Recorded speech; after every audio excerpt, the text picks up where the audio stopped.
one of the first days I was going to play the golf course for the first time. Never seen the course. I moved down there getting ready to play, and a lady member who I had befriended was like, "Hey, you want to join our group?" And of course, I'm like, "Sure. I mean, I'll play with anybody." So we go to the first tee, and little did I know that the other two people in the group were Tiger Woods, #1 in the world, and Annika Sorenstam, #1 in the world, and then me and her. This is On the Tee with HMB. I'm DJ Jones, and that was the voice of Tom Walters, PGA head professional at Summit Hills Country Club in our hometown of Cincinnati. Tom and his members were among the first to venture across the pond when international travel reopened in 2021. He joined us to provide a full report on that trip, as well as a few stories from his many years in the golf business, some of which include a guy that usually wears red on Sunday. We hope you enjoy the listen. Tom, we know that time is scarce right now, given that golf season in Cincinnati is about to kick into full swing. So we appreciate you investing some of that valuable time with us here today. Anytime. Happy to help. This is great. Look forward to it.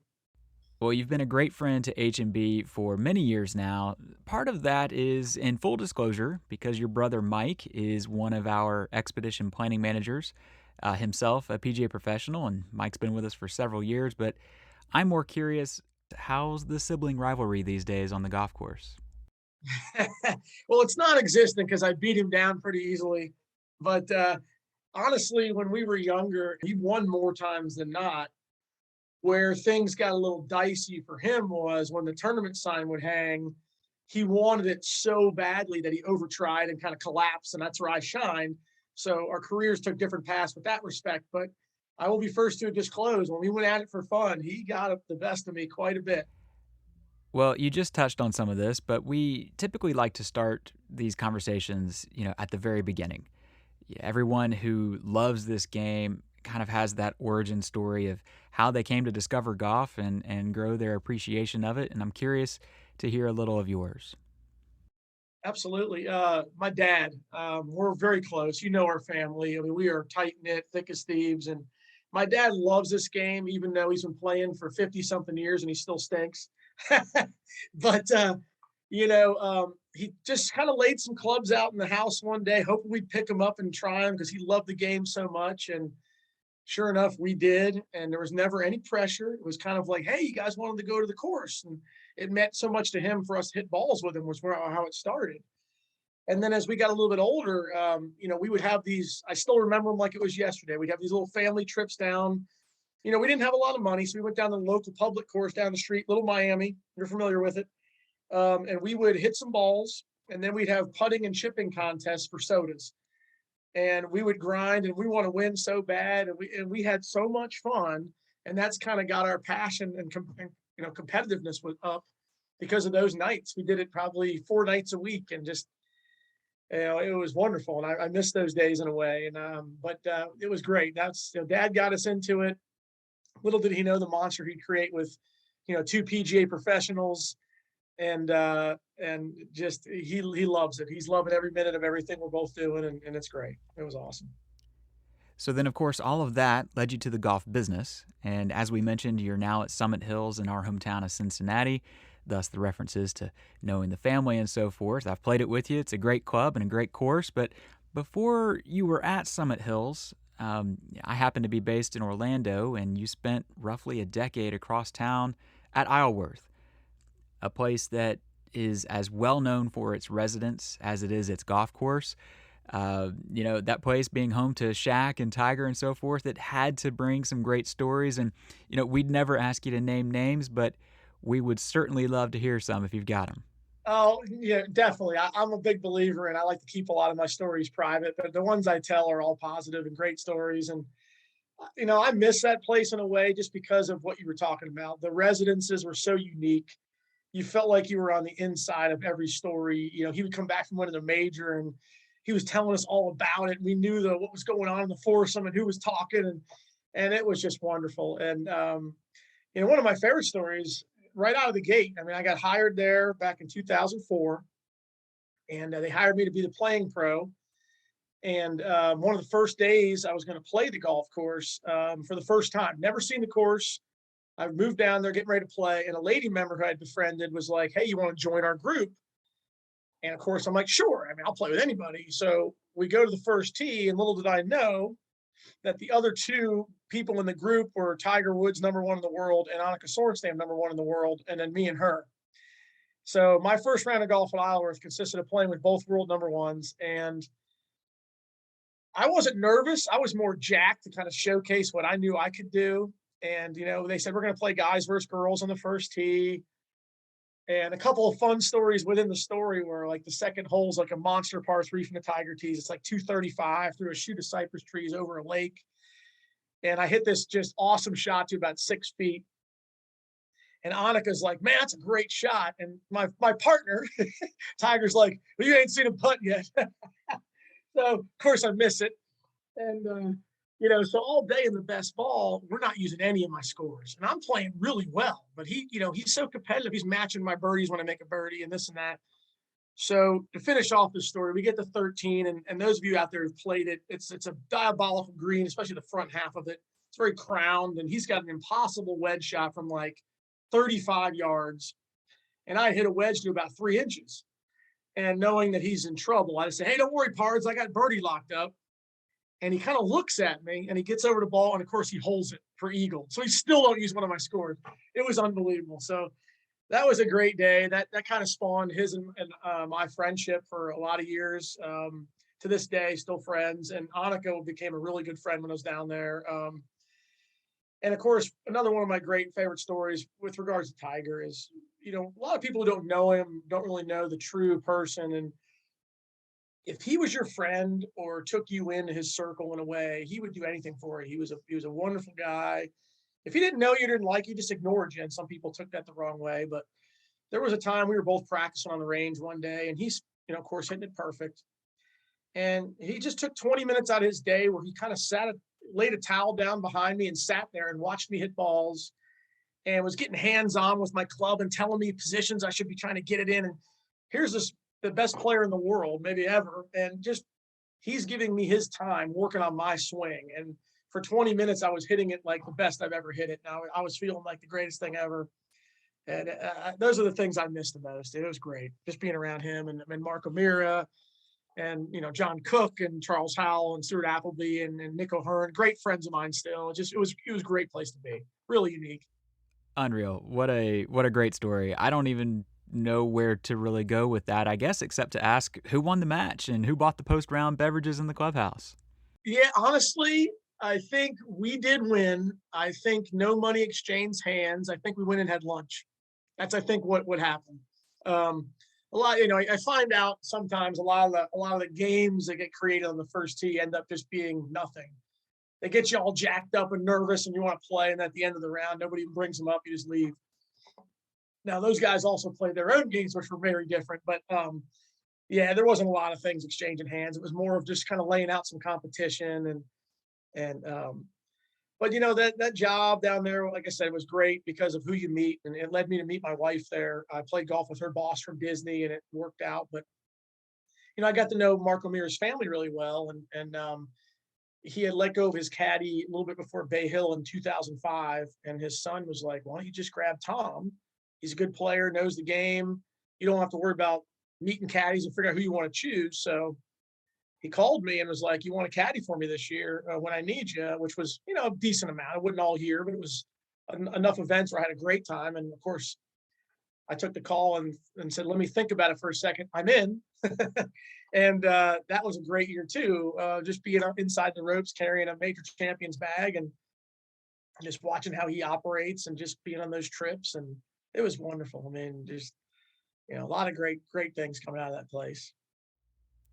That's great stuff. Well, shifting to travel, we mentioned that last year you and a group of Summit Hills members were among the first to head back across the pond once international travel reopened, and really to kind of help us all get back into the groove of travel. And I'd love to hear about that trip and maybe any standout memories that you made along the way. The trip was amazing. It was my first time going to Ireland. And as you know about the trip, I mean, we went to Dublin for a few days and got crazy and had some fun. And then the trip started County Louth. And then we made our way into Northern Ireland for the trip, and it was incredible. And before I get into the golf, it was really interesting because, I guess they have to do it, but they sell you on a little bit of the doom and gloom, like, hey, COVID's still going on, all these tests, you got to get this to leave the country, get into the country, all this. So we said, hell with it, we're going. And we were a little uptight, but it seemed like once we got over there, it was really easy. I mean, it wasn't as brutal as everybody thought it was going to be. I mean, I didn't know what to expect. Do I have my kit? Do I have this? Do I have that? And it was very easy. And a funny quick story, we had John Daly as our driver, and John, and that guy is the man. He's hilarious. And because none of us had been to Ireland, we're driving from County Louth into Northern Ireland, and we're all in there playing cards, talking, and he gets on his little mic and he says, "Hey guys, we're getting close to the border checkpoint. Get your passports ready." And of course, we're all like, "What? Huh? Huh?" Freaking out. And he starts laughing. He's like, "There's no border checkpoint." He had us. It was hilarious. So we had the best weather. I mean, you couldn't ask for better weather. It was probably low 60s, upper 50s every day, sunny every day, little bit of wind. We got maybe 6 minutes of rain at Port Rush. Port Rush, it was a little cloudy, but it was incredible. But yeah, so we started County Louth. Then we played, boy, I don't even remember the order, but we did Ballyliffin, which was, I mean, every course was beautiful. It's hard to pick one, but Ballyliffin was great. County Louth was great. And then we went to, we had Port Rush in there, which was, I think, everybody's favorite. It was kind of a 1 and 1A with County Down, which I'll get into in a minute why maybe we chose the other place. But and then there was this little place my brother kept telling me about called Ardglass. And he was like, "You got to see this place. It's a tiny little golf course, but it's spectacular." That was maybe one of the coolest pieces of property I've ever seen. And with the oldest castle was the clubhouse on the tee, as you know, and the cannons. And then, I mean, just hole after hole on the sheer cliffs. It was like Pebble Beach, which I went to for the first time this year as well. I was blown away at the views, and you keep thinking you're going to turn inland, and you just keep going back around more coastline. It was incredible. So I highly recommend going to Ardglass for anybody who has not tried it. It's a wonderful place. And County Down was so great because the people that work there. And nothing against any other club. There's great people everywhere, but like we up, and I think I even remember all their names, and that's how great they were to us. Like Philip was greeting us at the bag drop, and he couldn't have been any nicer. And I even took my picture with him. I thought he was so wonderful. And JD had called ahead and got the caddy master to caddy for me. And Mick comes out, and I'm taking pictures of Mick, and he had me for 2 days, and we had a wonderful time together. I mean, the pro sought me out. The starter was wonderful. We couldn't have been more welcomed at a club that is at the time is ranked #1 in the world. And I just felt like that was such a cool, unique experience.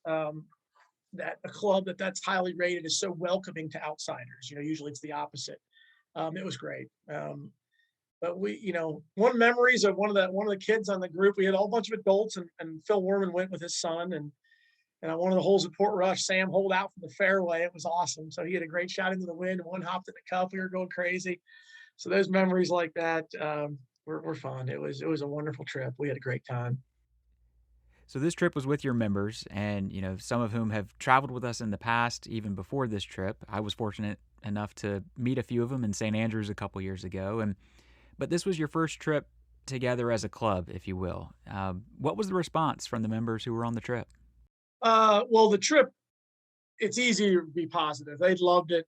They thought the golf was great. Everything was 5-star. The places we stayed, the accommodations, just knowing your schedule. They loved every bit of it. And it was great because it was the first time I had traveled with a group of members, and it was a great bonding member retention experience because, I was friends with these guys and still am, obviously. But to go on a trip with them, and it's a whole different animal at that point, different dynamic. And we just had so much fun. And it just, what it does is the word spread, because I was posting pictures on social media and our trip having so much fun while we were over there in real time, that other members who weren't going were commenting on the trip and how it looked, and they're inquiring about trips, and they want you to go. And it's wonderful. It's just another way that any club who's not doing it should, because it's another great thing that your club can offer to retain its members. Another thing you can offer. It's really cool. It's really neat. I enjoy every bit of it. This being your first trip, I'm curious, did you pick up any best practices or learn anything along the way that you might apply to future trips, or maybe on the flip side, that you might skip next time around that you had included this time? I think, knock wood, everything was pretty smooth. The only thing, and I say this jokingly, is we did before golf one day, we did a side trip to see some of the things, and we went to the Giants Causeway. Spectacular. If you haven't been there, check it out. It's wonderful. But it's a lot of walking. We weren't ready for that. So we go in there and it's windy.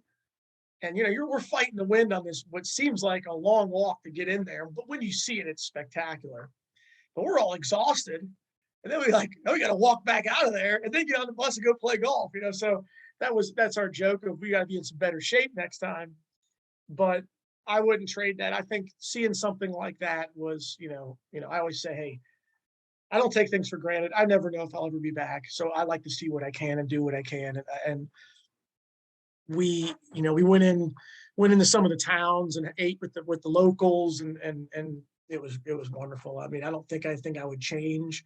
The only thing I would learn as far as fun is I'm pretty soft. I like to go to bed early. I need to get my stamina up and stay out a little later with the guys. I was always like, hey, God, I'm turning in. But it's awesome. I love the towns. I love the locals. The Irish people are so wonderful, and we had a great time. Well, you touched on something there. I mean, we always try to make it clear in the planning process, especially if it's a first trip, that listen, you're going to walk more and play more rounds of golf and stay up later and whatever else might be included in the trip. You're going to do way more of that than you might do in the whole year. So you really have to prepare your mind and body for the week, and you can't just pack a bag and go. Yeah, you are correct on that. It's a marathon. We did 7 days of golf in a row, and that was a good number. Like that was a high end number. I was still good because I play a lot, but I was starting to get pretty tired. My members who play a couple times a week or whatever, they were getting gassed. You could see that they were dragging come that last day. So the trip I'm actually going again. I'm going with some more members in October this year. We're going to Southwest Ireland, so I'm jacked. But this is a 5-day trip, so I think they were talking to those guys that maybe 7 was a lot. So there's some chances for some bonus golf for guys who might want to throw another round in there. But yeah, I'm definitely going to make sure we tell my guys start walking early, get yourself in shape, all that good stuff. Well, my next question was where to next? You mentioned Southwest Ireland is on the books for this year, and where are you playing? I'm not sure the exact order, but we are playing Ballybunion, Waterville, Tralee, the Duke's course, and we're playing Adair Manor, where the Ryder Cup's going to be in 2027. I'm excited about that one. That one's a little inland, but it looks just amazing. And then there's going to be some room for some bonus golf if we choose, because some of the guys are going over early with their wives to do some sightseeing, and then they're going to meet us. So there's a few of us who aren't going with wives. We might go over a little early as well and maybe play a round or two. So it'd be nice to maybe squeeze in Lahinch or anywhere's fine with me. I'm not picky. It'd be great to see what they have and fun. But I'm excited. I loved Ireland, so I'm excited to get back for sure. I'm curious, any courses across the pond still on your bucket list? Believe it or not, I've played a lot of places, been to Scotland, but I haven't played everywhere in Scotland. And bucket list for me would be Muirfield, not played Muirfield. And I would really like, or I'm very interested in doing the trip to England, where you play some of the Royals. We have a proposal in place for the same guys I went with before for a couple of years down the road to maybe do that trek, where you play Liverpool and Birkdale and all those places up there, which would be pretty spectacular.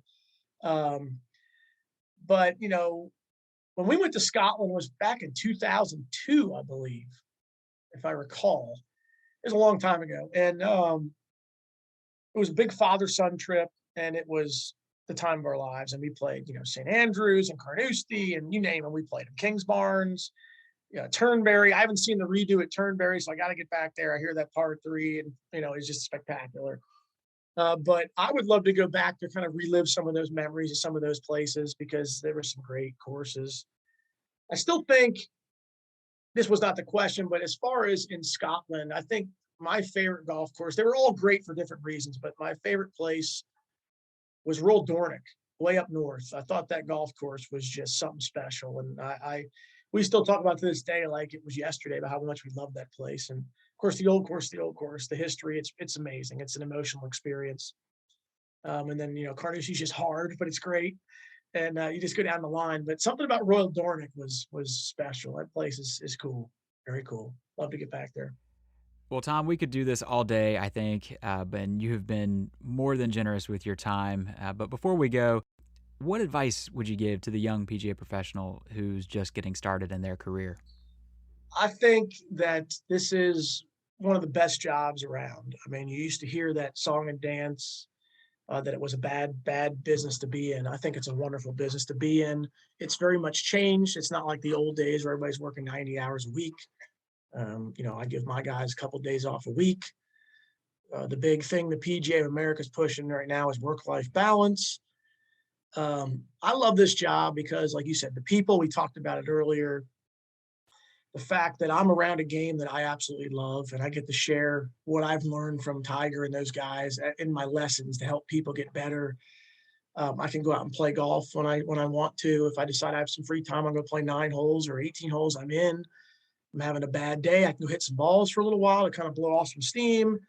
I can walk outside whenever I want.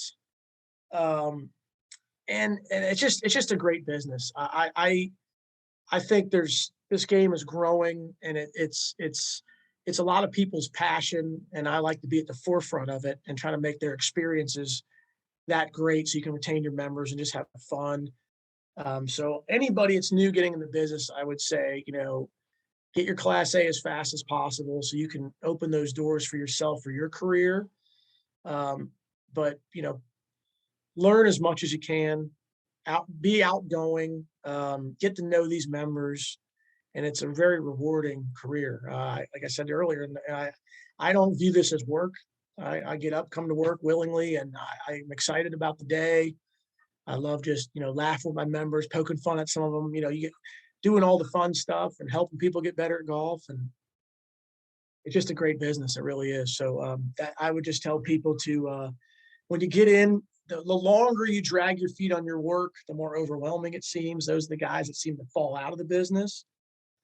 But if you get in early and you're still in that college mode, just knock it out. Just knock it out, get it done, get your Class A, and then spread your wings and start making those connections because it's a great business. I cherish my job, I do. Well, that's great advice, Tom, and I don't think there's a better way to have put a bow on all of this. Thank you again for investing your valuable time with us. We certainly wish you and all of your members a great season ahead, and we're certainly looking forward to Southwest Ireland. Awesome, DJ. Thank you, bud. I appreciate the call. This is wonderful. Our pleasure, Tom. We'll see you in Ireland. Okay, see you.